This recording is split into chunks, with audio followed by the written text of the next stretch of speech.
할렐루야. 아멘. 전도대학 종강예배라고 현주 목사님이 설교를 좀 하라고 하셔가지고 설교를 못하는데 교회 회장이라고 해가지고 1년에 한 번씩 꼭 해야 된대요. 그래서 이제 순종하는 마음으로 오게 되었는데 저는 그전부터 이 전도대학이나 전도협의회나 이런 데에 대한 상당한 애정이 있습니다. 이제 목회자가 아닌 분들이 사명을 받고 통신도로 사역을 하면서 전도에 대한 그런 사명을 감당하는 그런 일이라 그래가지고 사역자로서는 상당히 좀 이렇게 존경스러운 그런 마음으로 늘 대하고 있는데 한번 좀 돕고도 싶고 와서 좀 어떻게 좀 같이 교제도 하고 싶고 여기 이사 아니면 3사라도 좀 이렇게 붙여주신다고 하면은 그런 마음이 있는데 아무도 이렇게 요청이 없어요. 그래서 난 원래 그런 놈인가 보구나, 부족한 놈인가 보구나 그렇게 아주 회개를 많이 하고 있는데 어쨌든 마음 가운데는 늘 존경하고 그런 사모하는 그런 마음들이 많이 있습니다. 교역자가 아닌 상황에서 평신도로 이런 사역을 한다는 것은 참 하나님 기뻐하시는 일이라 생각하기 때문에 그렇습니다. 더구나 교회 우리가 성도로 그렇게 사명을 감당하는 데 있어서 여러분 교회가 안정되어야지 선교도 됩니다. 그래서 교회가 안정되어야만이 선교도 있는 것이고 전도도 있는 것이고 그러는 것이라서 무슨 말씀으로 전도대학 종강예배에 증거할까 하다가 하나님의 교회 정말 하나님이 원하시는 하나님이 기뻐하신 그런 교회가 어떤 교회일까 생각하다가 성령이 주도하는 교회다. 성령께서 드라이브하는 교회다. 이렇게 생각을 합니다. 그 교회가 여러분 사도행전은 아시지만은 밑에 올라오면서도 표어도 썼지만은 사도행전적인 교회, 사도행전의 교회 두 교회 하면은 아시는 대로 예루살렘 교회하고 이 앞에 이름도 있었던 안디옥 교회 아닙니까? 그래서 예루살렘 교회 같은 경우에는 교회로서 시작하려고 해서 세워진 것이 아니라 그냥 오순절 성령이 임하시게 되니까 그냥 그것이 교회가 됐잖아요. 거기에 담임 목사 뽑았고 우리가 어디에서 교회를 시작하고 그런 것 없이 성령이 임하시게 되니까 그것이 교회가 됩니다. 그래서 성령께서 함께 하시면은 여러분 우리가 모인 곳, 그래서 두세 사람 이상 그리스도의 이름으로 모인 곳이 하나님께서 함께 하신다고 하신 것이 그 성령께서 함께 하시는 그런 교회를 말하는데 사도행전에서 예루살렘 교회는 그렇게 시작되었습니다. 그러나 오늘 안디옥 교회는 좀 틀립니다. 안디옥 교회는 바로 전장 11장 19절 말씀 보니까 때 스데반엘로 인하여 흩어진 자들이 이제 베니게와 구브로에 가다니면서 복음을 전하다가 안디옥까지 와서 그 복음을 유대인에게만 전하는데 이렇게 시작하면서 안디옥에서 시작이 됐습니다. 그래서 안디옥에서 시작된 이 복음이 이 교회가 그래서 안디옥 교회로 되어졌는데 그래서 오늘 13장은 안디옥 교회의 1절부터 이 구성원이 이렇게 되어 있다고 하는 것을 소개합니다. 그러면서 오늘 안디옥 교회가 세워진 다음에도 계속해서 강조하는 것은 뭐냐면 오늘 2절 말씀에서 보니까 성령이 가라사대 이렇게 성령이 말씀하시죠. 오늘 4절에서 보게 되니까 두 사람이 성령의 보내심을 받아 그러니까 성령께서 가라 하시고 성령께서 보내시라고 하신 대로 보내심을 받아 이제 선교사로 최초로 이제 사역을 하게 된 것이 바나바와 사울과 바나바가 이렇게 시작되었고 그 시작되어진 시초가 안디옥 교회라고 하는 것입니다.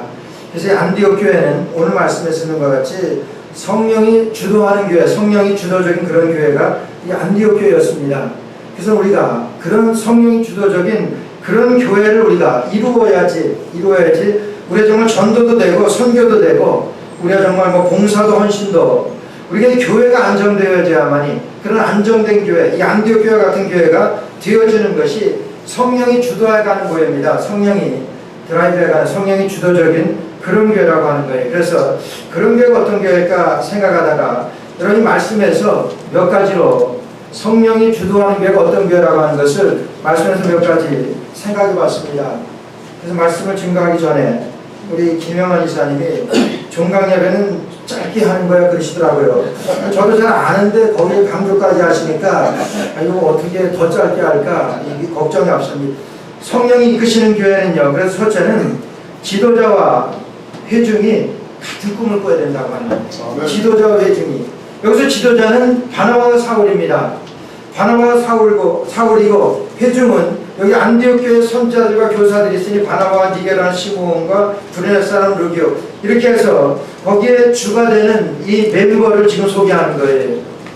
오늘 그런 가운데서 오늘 무슨 꿈을 꿨냐면은 무슨 꿈을 꾸냐 무슨 비전을 가지냐면은 바나바와 사울에게 이제 선교사로 가라고 말씀하시고 성령께서는 이제 회중에게도 같은 비전을 주십니다.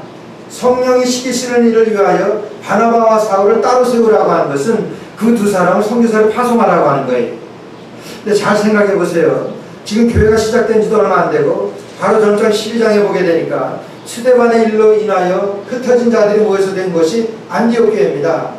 흩어진 자들이 모여서 된 교회면은 흩어졌다 모인 사람들이니까 거기에서 뭔가 동력을 만들어야 되고 여기에서부터 시작해야 되는데 이제 시작하고 있는데 여기에서 이제 둘을 따로 세우라고 그러는 거예요. 비전을 받았습니다. 뭐 지도자는 그렇게 받았다고 생각할 수 있을지 모르겠어요. 하나님께서 우리에게 정말 이 안디옥 교회도 중요하지만 하나님이 우리에게 가라고 하시니까 우리 가야 됩니다. 그렇게 지도자의 비전을 말할 수 있을지는 모르겠어요. 그러나 회중들은 뭡니까? 성도들은 뭐예요? 성도들은 지금 좋아서 모여들어서 이 교회를 세워서 안디옥 교회로 이제 시작한 지 얼마 되지도 않는데 이제 성령께서 시키십니다. 그럼 말도 안 됩니다. 지금 우리가 시작한 지 얼마 되었는데 지금 우리 교회도 지금 어느 상태인데 지금 우리 바나바와 사울을 따로 세우라고요? 이건 아니지요. 여러분 이것이 뭐예요? 이게 내 생각이에요. 여러분들의 생각. 이게 보통 사람들의 생각입니다. 그런데 여기서 뭐라 그러냐면은 성령이 가라사대 내가 불러시킨 성령께서 말씀하시니까 지도자들은 그렇게 순종하고 그 비전에 따른다고 하지만은 이 회중도 뭐라 그럽니까? 두 사람이 성령의 보내심을 받아. 그러니까 회중도 같은 꿈을 꿨다고 하는 거예요. 같은 생각을 가졌다고 하는 거예요. 그래서 저기 이 전도 여러분 열심히 훈련을 받고 계신데 전도대학에서 저는 제일 중요한 것은 교회에서 전도하러 갈 때 선교하러 갈 때에 이 교회 지도자들하고의 같은 비전입니다. 이것이 맞지 않으면은 그 교회에서 같이 신앙할 수가 없는 거예요. 지도자는 이렇게 얘기하는데 나는 그거 아닙니다. 같이 할 수 없잖아요. 여러분 이런 것들로 인해 가지고 지금 어려움을 당하는 교회들이 얼마나 많아요. 지금 깨지는 교회의 10중 8구는 되게 그런 것들입니다. 지도자는 이런 비전이 있지만 그 비전에 같이 할 수 없습니다. 지금 이 말이 됩니까? 지금 시작한 지 얼마 안 돼서 우린 잘 나가는데 우리가 이렇게 힘을 합쳐야 되는데 담임 목사하고 부목사를 따로 세워라? 아니지요. 이건 아닙니다. 가려면 가십시오. 우리 다른 사람 뭐 이럴 있지 않겠습니까? 그런데 여기 뭐냐면 성령이 함께 하시니까 지도자와 회중이 같은 꿈을 꿉니다. 비전을 같이 갖는 거예요. 그래서 첫째로 우리가 성령이 주도하는 그런 교회라고 하는 것은 여러분 지도자와 회중이 지도자와 성도들이 같은 비전을 갖는 것, 같은 비전을 품는 것, 그렇지 않으면 함께 갈 수가 없습니다. 그래서 우리 개혁교회 3대 원리하게 되면 하나님 중심, 성경 중심, 교회 중심입니다. 우리가 전도도 선교도 교회 중심이 되지 않으면 여러분 힘을 갖지 못하고 얼마 가지 못합니다. 그러나 이 교회에서 동력을 얻고 교회에서 파송하고 또 그런다고 하면은 이거야말로 우리 주님께서 시키시는 것 아니겠어요? 그래서 오늘 안디옥 교회를 향하여 성령이 가라사대 성령의 보내심을 받아 성령이 주도하는 그런 교회가 안디옥 교회인데 성령이 주도하는 교회는 지도자와 우리 성도가 꿈을 같이 꾸는 것, 비전을 같이 세워가는, 같이 비전을 같이 꿈꾸는 것, 이것이 성령이 함께 하시는, 성령이 주도해가는 그런 교회입니다. 여러분들이 섬기는 그런 교회에 지도자와 함께하는 비전이 되어지시기를 주의 이름으로 축원합니다. 두 번째는요, 성령께서는 성령이 이끄시는 교회는 잃어버린 영혼을 찾아 나서는 교회예요. 오늘 11장 20절 말씀 보니까 그 중에 구브로와 구레네 사람에게 안디옥에 이르러 헬라인에게도 말하여 주 예수를 전파하니 주의 손이 그들과 함께 하시며 수다한 사람이 믿고 죽게 들어오더라 그랬습니다. 수다한 사람이, 그런 수다한 사람이라고 하는 것은 많은 사람이 믿고 죽게 돌아오더라 하는 거예요. 우리가 쉽게 생각해서 그래요. 교회가 성장할 때 중요한 것은 성장할 때 그 안에 있는 사람을 훈련시키고 동력을 만들어서 파송하는 것이 그것이 첫째입니다. 그런데 여기에 수다한 사람이 지금 죽게 들어옵니다. 근데 성령께서 뭐라고 말씀하시냐 하면은 그렇게 들어오는 사람이 있음에도 불구하고 담임 목사하고 부목사 사역자, 부사역자를 선교사로 파송하라고 하는 거예요. 여러분, 지금 들어오는 사람도 다 감당을 못합니다. 수다한 사람이 죽게 들어오는데 우리 하나님께서는, 성령께서는 그 사람들을 보내라고 하는 거예요. 이 교회 원리가 어디 있는 거예요? 여러분, 큰 교회나 적은 교회나, 여러분 교회가 성장하는 교회나, 교회가 좀 성장하지 못하고 좀 침체되어 있는 교회나 할 것 없이 교회의 삶이 여기 있다고 하는 거예요. 보내는 데 있다고 하는 거예요. 보냅니까? 아니지. 우리가 지금 어려운데 어떻게 보냅니까? 지금 우리 들어오는 사람도 다 감당 못하고 지금 우리 시작된 지가 얼마 안 되는데 이거 어떻게 보냅니까? 우리 안 됩니다. 이거 우리 상식 아니에요. 이거 생각입니다. 그러나 성령께서 시키시는 것은 수다한 사람이 죽게 들어오지만은, 지금 안디옥에 지금 몰려 들어오지만은 성령께서는 가라고 말씀하셨습니다. 가는 것도 누굴 보내냐 하면은 이제 훈련시켜서 그 훈련받은 그 제자들을 보내는 것이 아니라 이 훈련시키는 목사와 부목사를 지금 선교사로 보내는 거예요. 이해가 안 갑니다. 뭐 내용이나 상황은, 환경은 지금하고 좀 틀릴지는 모르지만 어떻게 보든지 이 바나바와 사울은 그 안디옥 교회의 지도자들입니다. 지도자를 따로 세우라고 할 때 여러분 두말 없이 보냅니다. 이게 성령이 주도하는 교회라고 하는 거예요. 성령이 주도하는 교회는 잃어버린 영혼을 찾아 나서는 교회는, 이 바나바와 사울을 보냈다고 하는 것은 잃은 영혼을 찾아서 나서는 거 아니에요. 여기서부터 이방 선교가 시작되어지는 그러한 그 기지가 형성되어지는 안디옥 교회인데, 여러분 이것을 통해서 오늘 우리가 복음을 받게 되었잖아요. 오늘 이 말씀을 생각할 때 우리 성령께서 주도한 그런 교회는 잃은 영혼을 찾아서 나서는 교회. 그래서 우리 교회가 적건 크건 그건 상관하지 않습니다. 여러분들의 교회가 크건 적건 상관하지 않아요. 그런 의미에서 우리 전도대학이 정말 이 교회에서 그런 큰 전도의 동력을 일으켜서 정말 잃은 영혼을 찾아 나서는데 주도할 수 있다고 하는 것은 성령께서 시키시는 거예요. 성령이 시키시는 일을 위하여 성령의 보내심을 받아 이렇게 나가는 겁니다. 마지막으로는, 짧게 하니까 마지막 4번인데 하나는 줄이겠습니다. 마지막으로는 용서와 용납이 있는 걸 보고 있죠. 용서와 용납. 여러분, 여기서 말씀은 없지만은 저는 이 사울을 받아들인다고 하는 것은 이건 보통 일이 아니라고 생각해요. 이 안디옥 교회가 세워진 것도 스데반의 일로 인하여 흩어진 자들이었어요. 스데반의 일이라고 하는 것은 스데반이 순교당한 다음에 흩어졌잖아요. 스데반이 순교했는데 그 순교에 제일 앞장서서 자기 옷을 던진 사람이 사울입니다. 사울은 지금 엔티크라이스트로 예수 믿는 사람들을 죽이는데 제일 앞장섰던 그 사람이 사울이에요. 여러분, 그 사람이 돌아왔다고 할 때, 예수님 그 회개하고 돌아왔다고 할 때, 그 사람 그럴 수도 있어, 그렇게 생각할 수 있어요. 그러나 그 사람이 지금 우리 교회 왔습니다. 우리 교회 와서 지금 평신도로 있다고 하면 뭐 그것도 받을 수 있을지 모르겠어요. 근데요, 이 사람을 지금 바나바가 바나바가 지금 사역자로 지금 같이 하는 거예요. 여러분, 이게 보통 용서예요? 이 보통 용납입니까? 저는 개인적으로 그게 떠납니다. 그렇게 된다고 그러면 아무리 안디옥 할아버지 교회라고 하더라도 지금 이 사울이 어떤 사람인데 이 사람을 데려다가 지금 부교역자로 세워요. 이 사람 우리가 용서해가지고 같은 성도로다가 섬기는 그런 교회의 일원으로다가 할 수 있을지 모르지만은 이 사람을 우리가 사역자로다가 우리가 섬기면서 그 사람의 지도를 받고 정말 하나님 나라에 대해서 여러분 그게 가능하겠냐? 정말 훌륭한 거는 여러분 용서와 용납이 있었던 그런 교회, 성령이 주도하는 그런 안디옥 교회라고 하는 거예요. 여러분 지금 뉴욕의 교계에 전체적으로 볼 때 교인 수도 감소하고 교회도 감소합니다.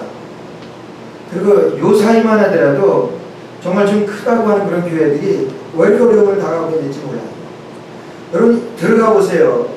용서와 용납의 문제입니다. 우리 용서할 수 없다고 하는, 우리 목사님 용서 못하고 용납이 안 된다고 하는 거예요. 거기서부터 물론 뭐 잘잘못을 가리자고 하면 우리 지금 잘잘못을 가리고 이 사람 돼요 안 돼요 하면은 사울만큼 세우지 못할 사람이 없습니다. 그런데 그들이 받아들여서 그들의 사역자로 그들이 섬긴다고 하는 것은 이거는 성령이 하시지 않으면 하실 수 없는 그런 일입니다. 성령이 주도하는 교회는 용서와 용납이 있는 그런 교회예요. 우리는 저 사람 안 됩니다. 여러분 소록도에서 사역을 하고 있는 젊은 목사님이 몇 년 전에 간증한 그런 기록이 있습니다. 어느 날 그 목사님이 수업도 했는데 어느 연세 많으신 70 이상이 되신 분이 내가 여기에 와서 남은 여생을 좀 설계해달라고 부탁을 하더니 다들 왔다가 병만 나으면 빨리 어떻게 해서라도 떠나려고 하는 것이 그것이고 정말 아무도 오려고 하지 않는 것이 서럽던데 이곳에 와서 살고 싶다고 하는 그 할아버지에게 할아버지는 왜 여기에 살고 싶으십니까? 그렇게 물어요. 그 할아버지가 자기의 사정을 얘기하는 거예요. 내게 아들이 있는데 그 아들 중에서 막내 아들이 문득병이 걸렸었습니다. 아주 오래전에 40여 년 전에 문득병이 걸렸었습니다. 문득병이 걸렸는데 이제 조금씩 가면 갈수록 이 증세가 나타나니까 내가 그때 할 수 있었던 것은 어떻게 해서든지 우리 가족에서 격리시키고 이 동네에서 격리시키는 거 그것밖에 없다고 생각을 해가지고 그 40여 년 전에 이 소록대 찾아왔습니다. 그때 막내 아들의 나이가 11살이었습니다. 와가지고 소록도 들어가는 마지막 배를 타려고 하는데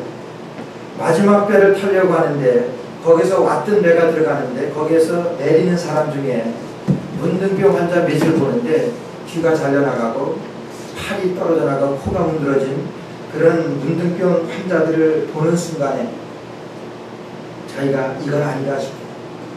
11살짜리 아들을 그곳에다 두고 온다는 것이 이거는 아버지로서 아니다. 그래가지고 배 막배를 보낸 다음에 그 아들을 데리고 아들 보고 우리 그냥 여기서 죽자. 그래가지고 가까운 그 바닷가 비치로 가가지고 죽으려고 신발을 벗어놓고 아들의 손을 잡고 물로 들어갔답니다. 조금 들어가는데 11살짜리 아니까 그 생각이 멀쩡하지. 자기 지금 아버지 허리를 하나 끌어안으면서 그래. 아버지 이 문둥병 걸린 거는 나한테 왜 아버지가 죽습니까? 나 혼자 죽으면 되지 죽어도 왜 아버지가 죽습니까? 그러면서 그 아들이 잡는데 거기에서 내 혼자 들어가겠습니다. 아들이 소록도 혼자 들어가겠습니다.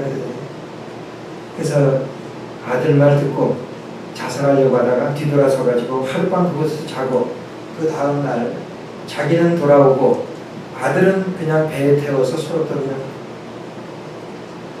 그러고 나서 그 아버지가 그 아들을 잊고 살아가는데 나머지 9 아들이 있는데 장남이 그 시골에 있는 아버지 모든 재산을 정리하고 우리 집에 같이 삽시다.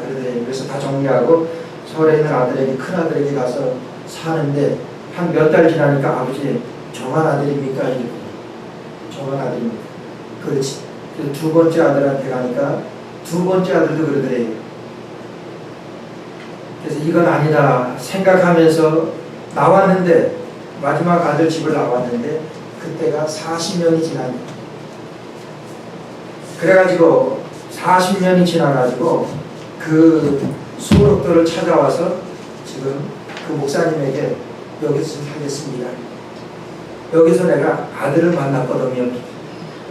40년 후에 그러니까 그 아들은 50이 돼가지고 그 아버지가 보는데 아버지는 70이 넘었는데 50이 넘으니까 눈망울은 그 11살 때 그때 그 아이인데 너무 고생을 해서 얼굴이나 이런 거는 자기보다도 훨씬 늙어 보이고 뭐 몸둘 바를 모르고 그 40여 년의 그 세월에 그 아들을 잊고 살았던 것이 너무나 부끄럽고 그 아들에게 미안해가지고 있는데 그 아들이 그러더랍니다. 아버지 없어 저랑 같이 사십시다. 야 나는 너를 버렸는데 여기 내가 이제 삶을 얼마나 살겠다고 나 같은 원수 같은 아버지를 네가 같이 살자 되냐. 그러니까 아들이 그럽니다. 아버지 내가 여기 사는 동안에 제가 예수님을 만났습니다. 예수님을 만난 후로는 제 소원 하나가 아버지랑 같이 사는 게 제 소원이었습니다. 그 아버지는 예수 믿는 사람은 아닙니다. 그러면서 그 목사님한테 부탁하는 거예요. 내가 지난 40년간의 그 세월을 아들에게 돌려줘야 되지 않습니까? 나는 예수님 믿지 않지만은 그 아들을 그렇게 만드는 분이 예수님이라고 하면은 전 예수님 믿겠습니다. 그러면서 거기에 좀 살자고 그 젊은 목사한테 부탁했던 그 할아버지. 전 그걸 읽으면서 그래요. 야, 우리 가정이, 우리 교회가 이런 용서와 이런 용납이 있는 그런 공동체라고 합니다. 오늘 안디옥 교회가 우리 사람의 생각으로는 사울을 용납하고 용서하고 같이 사역자로 그렇게 섬긴다고 하는 것은 이건 가능치 못한 겁니다. 그러나 성령께서 가라사대 성령이 보내심을 받아 성령께서 주도하는 그런 교회니까 이런 용서와 이런 용납이 있을 거 아니겠습니까? 제가 원하는 건 오늘 우리 교회마다 지금 부각된 교회만 그렇습니다. 교회마다 그런 어려움들이 있습니다. 그런 어려움들을 들어가 볼 때에 이 용서와 용납의 문제입니다. 우리 주님께서 우리를 용서하지 않으셨다고 하면, 내가 형제를 용서하지 아니하면 긍휼 없는 심판을 내가 받게 될 것이라고 말씀하셨습니다. 왜 긍휼 없는 심판을 받게 되는데, 그것이 우리가 형제에 대하여 우리가 용서하지 않고 긍휼히 여기지 않으면. 그런 시간에 우리 전도대학 우리 종강 예배를 맞이해서 정말 성령이 주도한 그런 교회라고 하는, 성령이 주도하는 그런 교회는 우리 지도자와 회중이 하나가 되는 이 비전을 함께 할 수 있는 그런 교회이고, 성령이 주도하는 그런 교회는 한 영혼을 찾아 나서는 교회, 성령이 주도하는 교회는 용서와 용납이 있는 교회입니다. 그런 교회 섬기시기를 주의 이름으로 축원합니다. 기도드리겠습니다. 하나님 은혜를 감사합니다. 안디옥 교회를 통하여 이방 선교회 하나님 전초기지로 삼아서 오늘날 우리가 복음을 받게 되었습니다. 척박한 뉴욕 땅에 하나님 전도대학, 전도협회를 주님께서 세우시고, 하나님 이를 통하여 하나님 이곳에 그리스도의 복음이 전파되어지는 귀한 일들을 주님께서 감당케 하셨습니다. 하나님 아버지, 저들에게 주님께서 특별하신 성령의 능력으로 하나님의 지혜로 저들과 함께 하셔서 정말 아버지는 저도 섬기는 교회가 하나님의 은혜로 성령이 주도하는 교회 되어서 하나님 아버지 전도에 큰 열매 있는 모든 교회 될 수 있도록 주님 축복하여 주옵소서. 우리 전도대학을 섬기고 있는 우리 교수님들과 이사님들이 있습니다. 주님께서 그들을 강건하게 해 주옵시고 영육간의 아버지는 충만케 하셔서 그들이 섬기는 모든 일들을 통하여 그리스도의 복음이 땅끝까지 전파되어지는데, 뉴욕 땅의 전도대학을 통하여 복음을 전하는 데에 큰 능력 감당하는 귀한 아버지 하나님 사역자들 되게 하여 주시옵소서. 예수님의 이름으로 간절히 기도드리옵나이다. 아멘.